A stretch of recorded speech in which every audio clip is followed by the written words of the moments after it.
అందరికీ నమస్కారం. Welcome back to our channel. నేను మీ మానస కృష్ణ. మన ఛానల్‌లో బోలెడన్ని రెసిపీస్ నేర్చుకుంటున్నారు కదా! And thank you so much for all of your support.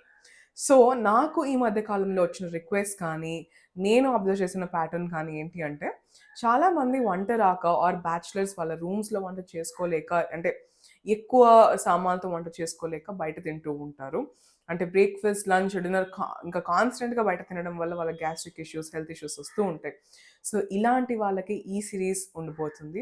Wear నేను చాలా ఈజీ రెసిపీస్ మీరు తక్కువ ఇంగ్రీడియెంట్స్‌తో క్విక్‌గా చేసుకునేటట్టు ఉండబోతున్నాయి. అంటే రసం, పప్పు, vegetable curries, non veg curries కూడా చాలా ఈజీగా చేసుకోవచ్చు. సో, మన ఈ సిరీస్‌లో ఫస్ట్ మనం చేసుకోబోయేది టొమాటో పప్పు. చాలా కమ్మగా ఉండబోతుంది గైస్. Trust me. నేను చెప్పిన కొలతలతో ఫాలో అయితే ఎవ్వరైతే గుర్తుపట్టరు మీరు ఫస్ట్ టైం చేశారు అని. అండ్ మీకు కూడా ఆ సాటిస్ఫాక్షన్ ఉంటుంది చేసుకున్నందుకు. అండ్ మీరు బయట తినడం అయితే అవాయిడ్ చేస్తారు. సో, టొమాటో పప్పు కోసం మనకు కావాల్సింది కందిపప్పు బాగా కడిగి వాటర్ వేసుకొని పెట్టుకున్నాను. కందిపప్పు నేను ఇద్దరికే కాబట్టి ఈ గ్లాస్ తీసుకుంటున్నాను. ఈ ఈ గ్లాస్‌తో 1 గ్లాస్ వేసుకున్నప్పుడు 2 గ్లాసెస్ ఆఫ్ వాటర్ వేసుకుంటున్నాను. ఒక 4 టొమాటోస్‌ని ఫైన్‌గా చాప్ చేసుకొని పెట్టుకున్నాను. అండ్ 4 చిన్న సైజ్ టొమాటోస్ సరిపోతుంది. పెద్దవైతే ఒక 2 వేసుకుంటే సరిపోతుంది. 4 డార్క్ గ్రీన్ చిల్లీస్, కొద్దిగా ఆయిల్, ఇవన్నీ పోపు సామాన్లు.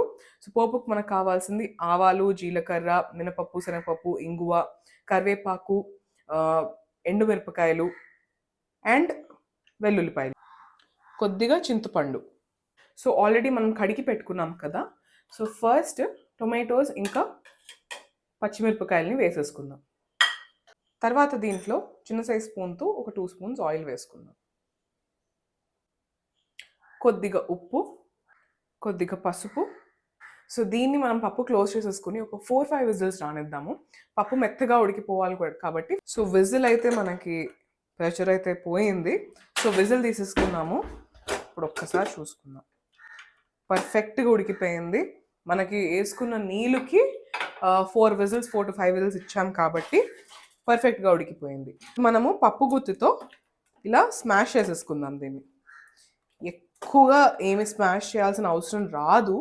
ఎందుకు అంటే మనకి 5 విజిల్స్ పెట్టాం కాబట్టి పప్పు చక్కగా ఉడికిపోయి ఉంటది. అండ్ పప్పు, టొమాటోస్ కూడా బాగా ఉడికిపోయి ఉంటాయి. సో, మనం దీన్ని ఇలా చక్కగా స్మాష్ చేసేసుకున్నాం కదా! దీంట్లో మనం ఆల్రెడీ పచ్చిమిరపకాయలు వేసుకున్నాం కాబట్టి చాలా తక్కువ. ఇంతే కారం వేసుకుంటున్నాను నేను. ఇప్పుడు దీంట్లో నేను ఈ చింతపండు నీళ్ళని ఇలా బాగా పిసికి పెట్టుకున్న చింతపండు నీళ్ళని వేసేసుకుందాం. సో, స్టవ్ ఆన్ చేసుకుని ఒక్కసారి దీన్ని ఇలా కలిపేసుకోవచ్చు. మీకు ఎక్కువ థిక్‌గా ఉంది అనిపిస్తే కొంచెం చింతపండు కూడా ఉడకాలి కాబట్టి థిక్‌గా ఉంది కాబట్టి కొద్దిగా నీళ్ళు వేసుకుంటున్నాను అంతే. నీళ్ళు వేసుకుని ఒకసారి కలిపేసుకుందాం ఇట్లా. పప్పు అయ్యే లోపల తాలింపు రెడీ చేసుకుందాము. సో, తాలింపు కోసం నేను ఒక 4 స్పూన్స్ ఆయిల్ వేస్తున్నాను. ఘీ వేస్తున్నాను. కాస్త వేడెక్కాక ఒక స్పూన్ జీలకర్ర, ఆవాలు, మినప్పప్పు, శనగపప్పు. ఇది ఆఫ్ చేసేసుకుందాం స్టవ్ని, ఎందుకంటే ఆయిల్ హీట్ అయిపోయింది కాబట్టి. ఇంగువ, ఎండుమిరపకాయలు, వెల్లుల్లిపాయలు కొంచెంసేపు ఇలా కలుపుకొని తర్వాత కరివేపాకు.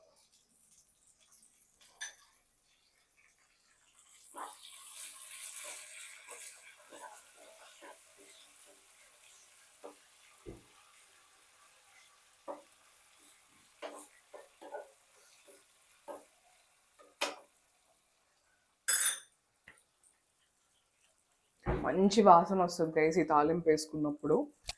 ఇప్పుడు ఇది అయిపోయింది కాబట్టి మనము ముందుగా పప్పు చేసుకున్నాం కదా, పప్పు బాగా ఇలా వస్తుంది. దీన్ని కూడా వేసేసుకోవాలి తాలింపు.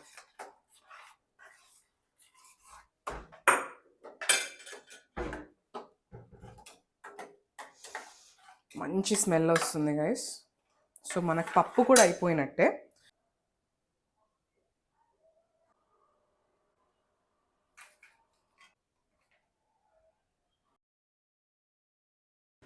అలా ఈ పప్పుని వేడి వేడి అన్నం కొద్దిగా నెయ్యి వేసుకొని తింటే అదిరిపోతది. సో అది గైస్ చూసారు కదా! టొమాటో పప్పు చాలా ఈజీగా, క్విక్‌గా అయిపోయింది. సో ఇలాంటి ఈజీ రెసిపీస్ ఎవ్రీ వీక్ ఒకటొస్తది మన ఛానెల్‌లో. So stay tuned for it.